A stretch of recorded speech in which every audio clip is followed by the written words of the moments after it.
Welcome to the deep dive.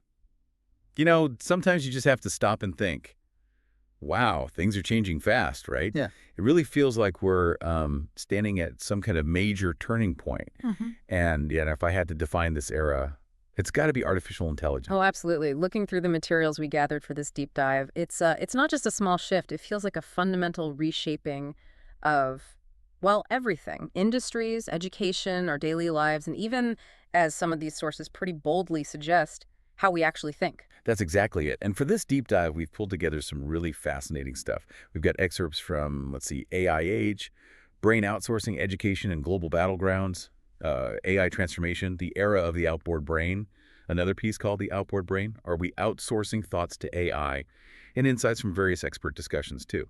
Yeah, and our mission today, really, for you listening, is to try and pull out the most crucial bits of knowledge from all that. We want to give you a shortcut, to understanding what's happening right now, what might be coming next, and maybe what you need to know to, well, navigate this whole new landscape. We'll definitely hit some surprising facts, maybe ask some tough questions. Okay, so let's dive in. One idea that just jumps out right away from the sources is this concept of the outboard brain. It's this notion that we're increasingly outsourcing our own cognitive functions to technology. We've kind of been doing this for ages, though, haven't we? Totally. I mean, think about calculation. Remember learning long division. Now, for anything more than basic sums, we just grab a calculator or our phones. We don't even think about it. Memory's another one. I mean, how many phone numbers do you actually know anymore? Or forgetting how to physically write complex characters because we type everything. And now, even reading is being outsourced. Tools like Notebook LM summarizing huge documents for us. It's like offloading the mental heavy lifting. Right. But the material on thought outsourcing, that felt different, more significant.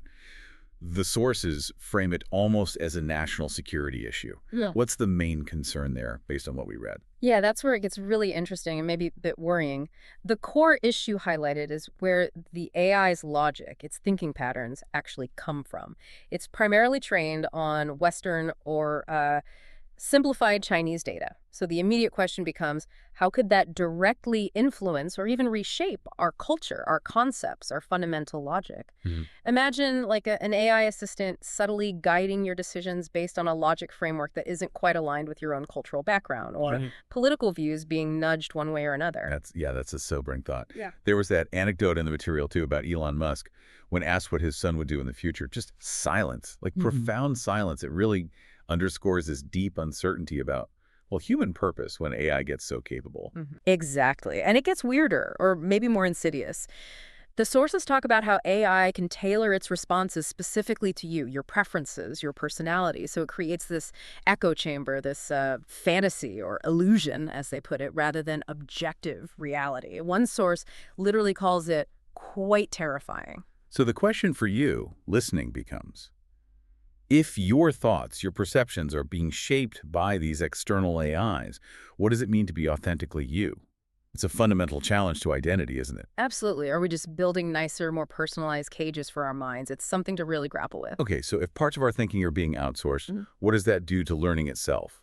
How we gain knowledge? The materials we looked at describe AI as the fastest learner. Like, it's read billions of books. Yeah. It's kind of staggering that its language abilities apparently passed human baselines way back in, 2018. It really is mind-boggling, and this directly leads to a very provocative claim in the sources. Traditional education is dead.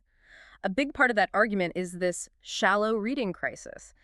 People mostly just scan headlines now, or they ask the AI for a quick summary of a long article or a report. Right, instead of actually sitting down and reading it through, engaging with it. Exactly. So you lose the deep, comprehensive understanding. It's not just about being efficient. The sources argue it's a genuine crisis for critical thinking, for real human comprehension. It reminds me of how AI itself learns with that distillation technology mentioned. Smaller student AIs learning from the giant teacher models. It's like knowledge getting condensed. Yeah. But the sources are careful to point out, AI as a learning co-pilot works best if you already know your stuff, if you're experienced enough to ask the right questions. That's key. For someone less experienced, figuring out what to ask or even what assumptions the AI is making, that's a huge hurdle. It's like having infinite information but no framework to sort it. So how do we even test understanding anymore? One really interesting suggestion was ditching written exams for oral exams. Yeah, because AI can write a pretty much perfect essay or report, right? So how do you know if the student actually understands it or if they just prompted it well? Oral exams, a conversation that forces real-time thinking and explanation. It's almost like going back to older methods, ironically. So for you listening, the big takeaway seems to be developing really strong self-learning habits and cross-disciplinary skills, being able to connect dots across different fields. Because the knowledge landscape is just shifting so fast. How does your learning need to adapt? What skills should you be focusing on, like right now? Okay, so we've touched on individual minds learning, but what about the connections between people? How is AI reshaping human relationships? It's another huge area the sources cover. Right, the whole digital era, not just AI, is changing how we interact. One point was this shift towards like-minded trust. We tend to stick within our own bubbles, our online comfort zones, partly thanks to algorithms feeding us what we already like. And that can mean less tolerance for different views. Yeah, echo chambers getting reinforced. And there's also that concept of status flattening. The traditional respect, maybe between, say, a student and teacher or an employee and manager, it's becoming less pronounced, more level.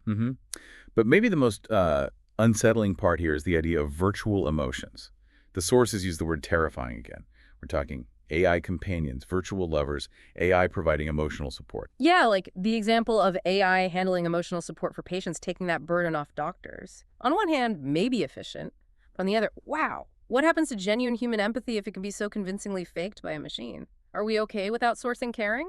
That's the really disquieting implication, isn't it? Yeah. Could AI replace things like empathy, warmth, genuine care, leading us to live in these sort of illusions of connection, getting our emotional needs met by code that just reflects back what we want? Seems hollow. And this ties into media control, too. Platforms like Douyin or Xiaohongshu, they're incredibly powerful in shaping values, thoughts, especially for younger people. The source mentioned Xiaohongshu in Taiwan, and legislators there are worrying about cultural unification or brainwashing just through exposure to mainland Chinese media and trends. It shows how potent these channels are. So again, thinking about you listening, how are your own relationships changing in this landscape? Can you tell the difference between real connection and virtual comfort? And maybe more fundamentally, how are your values being influenced by the media you scroll through every single day? Okay, let's shift gears slightly to the economic side. There's this stark concept from a former Google exec about the 1% versus 99% era. Yeah, I found that really arresting. The idea that AI could either boost you into that top 1%, or if you rely on it too passively, you risk becoming part of the 99% facing degeneration or obsolescence. And we're already seeing hints of it, right? Job displacement is real. The sources listed copywriters, translators, designers, jobs being directly impacted. And this trend of AI agents, autonomous AI that can just do tasks based on goals you set, that's accelerating incredibly fast. The projection was, what, 15% of jobs potentially done by agents by 2028? Up from almost nothing now. That's a huge jump in just a few years. And it leads to thinking about completely new societal structures. Like, could AI productivity genuinely lead to a 4-day work week? Possibly. Or even more radically, the idea of universal basic income, UBI, where everyone gets a basic income because AI is doing so much of the productive work. It's interesting that figures like Elon Musk, Bill Gates, they're actually supportive of exploring UBI. They see it as maybe necessary. But that raises maybe the biggest question. If AI handles most tasks, even creative ones, I mean, AI art winning competitions. The sources even floated AI potentially winning Nobel Prizes. What's left for us? What's the unique human contribution? What defines us? Exactly. So for you, listening, where do you see yourself fitting in this potential 1% 5 vs 99% split? What qualities, what skills make you indispensable? The sources suggest it's not just about using AI, but actively synthesizing, taking what AI gives you, questioning it, combining it in new ways. That higher level critical and creative thinking seems key. And this isn't just happening individually or economically. AI is a massive global power play now. The sources identified 4 main pillars driving AI development: data, computing power, capital, and talent. Right. And it's dominated by, well, giants, super large enterprises. There's talk of a kind of new G7, these huge tech companies like NVIDIA, Microsoft, Apple, Google, Amazon, Meta, TSMC, alongside traditional behemoths like Saudi Aramco. It's staggering. TSMC's market value alone is bigger than Taiwan's entire GDP. Which, of course, leads straight into geopolitics. Competition, resource control. Like the U.S. restricting high-end NVIDIA chip exports to China. That's a clear example. But what apparently caused a real shock, according to the sources, was China still managing to develop powerful AI models like DeepSeek, even without those top-tier chips. It suggests that maybe clever algorithms, efficiency, innovation, they're becoming just as vital as sheer computing muscle. It's not just about having the biggest engine. So for you and your country, how do these global power struggles play out? What does it mean for your economic future? And bigger picture, who should control technology this powerful? Huge questions. And beyond the core AI developments, there are these wider tech shifts happening, kind of accelerated by AI. The sources flagged a few big ones coming up around 2025. Yeah, like major advances in humanoid robots, mass production, even expected soon. Right. And immersive tech, VR, AR, all that, getting a boost from things like Apple's Vision Pro. Exactly. Plus, quantum computing advancing, which could threaten current data security by, say, 2029. And the huge growth in bioscience combined with AI for medicine, drug discovery, agriculture, that's projected to be over $2 trillion in a decade. Oh, and low Earth orbit satellites becoming commonplace, changing global internet access. It's a lot happening all at once. And a key shift within AI itself, the sources noted, is moving from just predictive AI, like recognizing images or tagging data, to generative AI, AIGC. AI that actually creates things, text, code, images, videos, 3D models. That's what's really disrupting industries now, acting as this catalyst, redefining work everywhere. It's not just sorting, it's making. Which loops back to daily life changes. All this tech transformation fuels things like this stay-at-home economy, smart homes becoming standard, and maybe even shifts in our expectations as consumers demanding instant convenience, anonymity, maybe feeling less responsibility for our actions online. The indulgence economy, as one source called it. So just pause and think. How are all these converging trends, subtle or obvious, shaping your day-to-day reality, the world you actually live in? Phew. Okay, we've definitely covered a lot of ground. It's clear this AI age is a massive turning point.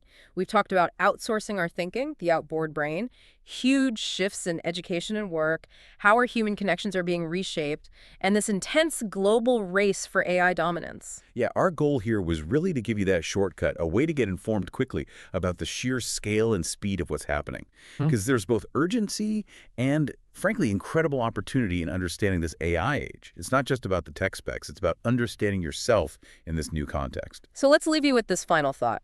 In a future where AI can do so much, create art, win awards, manage complex systems, what do you think becomes the most important, uniquely human value or purpose? When machines can do almost anything, what will truly define us as human?